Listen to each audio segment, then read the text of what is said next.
Today, we're going to talk about scaling once again. But before you scale, why is it important for you to stay small for just a little while? Educate, empower, enable, impact. Thank you for tuning in to That Will Never Work, an award-winning podcast where we share inspiring information and personal experiences related to business and the entrepreneurial journey from those who are leaders in their respective field.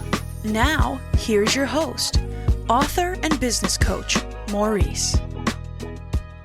Hey everyone. So today, here's what we're going to speak about. We're going to talk about just staying small for just a little while. See, unfortunately, sometimes we feel as though we have to be humongous to make ends meet. We feel like we have to be humongous to transform lives. Sometimes we feel as though we have to be humongous to be innovative. But my experience has been sometimes staying small has been the best for certain organizations to thrive. See, the importance of staying small, it allows you to test your ideas, right? So if you have an idea, let's say for an example, and I'm just going to use this as a general idea. If you have social media account, which most of us have, and you want to change up some of your marketing a little bit on there, you can do that, hopefully without the risk of putting out some bad information or you can minimize, the risk of putting out bad information. You know, you're able to test different marketing themes and schemes and ideas or whatever it might be. So you could test out that idea, see if it works or not, see if it brings in more people to you or not. And here's the reason why as well, because if you're a one person show, even if you have an influx of individuals, you might be able to handle it a little easier. and that's just my experience of some of the individuals that I have worked with and I have seen. How, because it was a gradual thing and not a all at once, we have 1 million people who wants our product. And it may not cost you as much money. It may not cost you your reputation. It may not even cost you your, when I say money, I'm talking about your revenue. Profit, when you look at your P&L sheets and things like that, it may not cost you, right? It may not cost you your reputation, and it may not even cost you employees, depending on the situation, right? You may not have to, especially if you're too large and you brought in all these people for this project, and the project did not, does not fold out the way you would like for it to. Now, are you responsible for laying off people? Are you responsible for having to fire people? What space are you in? So when you are in a space where you're smaller, you have this opportunity to test the idea. You have the opportunity where you can minimize the risk.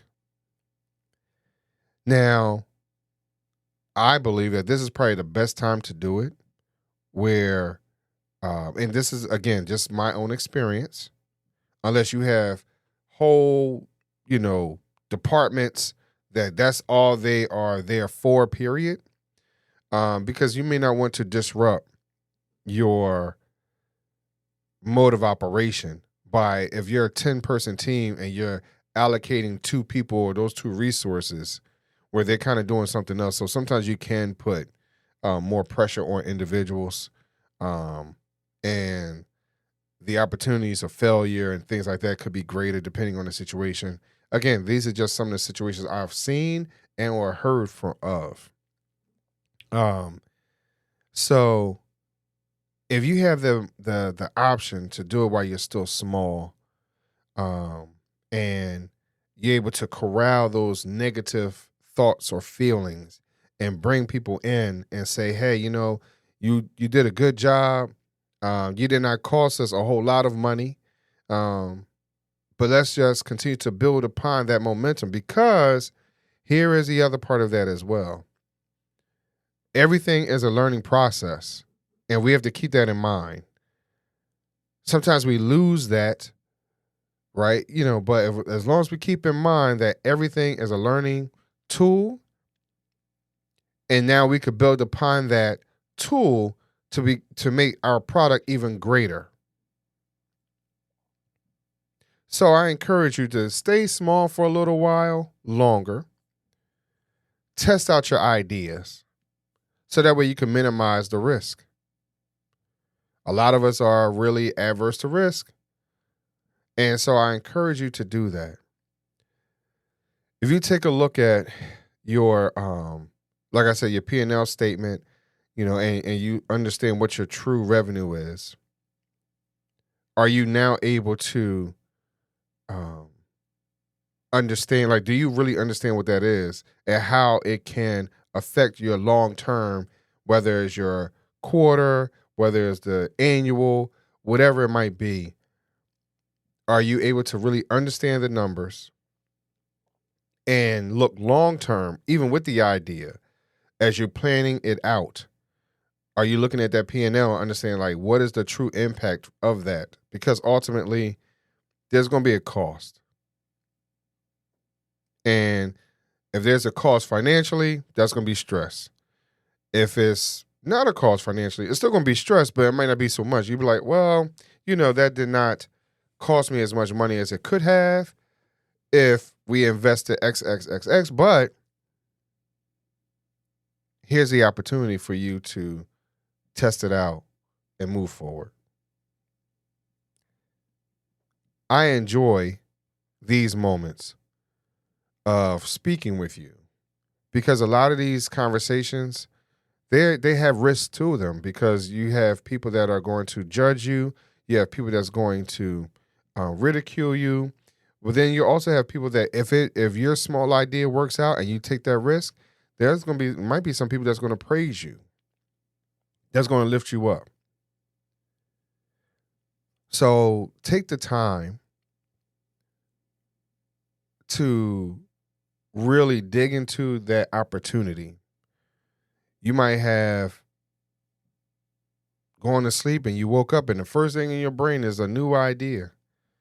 Test it out. Look at it. Analyze it. Write it out. Now, do your research. But as we stated before in previous episodes, don't analyze it so long that you become paralyzed by it. Try to get as much information as you can about it, around it. But understand that there has to be a timeline with that as well, because if it's too far out, because if we take a look at technology is turning, very, very fast. Every couple minutes or so, there's something else new, or the idea of something new. So if you're trying to build upon something that's already existing, do your research and get it out.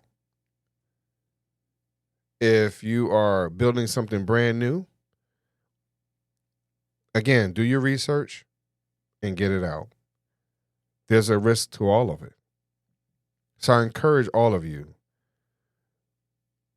to stay small just a little while longer. Test out your idea so that it can long-term minimize your risk. But stay childlike. Stay innovative. Stay curious. Stay playful. And continue to understand that there is a large world out there. Some of us we get caught up in, no, it's a small world after all, idea. But no, there's still a larger world out there. There's still more things to explore and to create and to design. So stay childlike. Thanks for listening.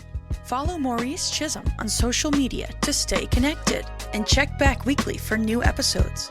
Until next time, that will never work. Or will it?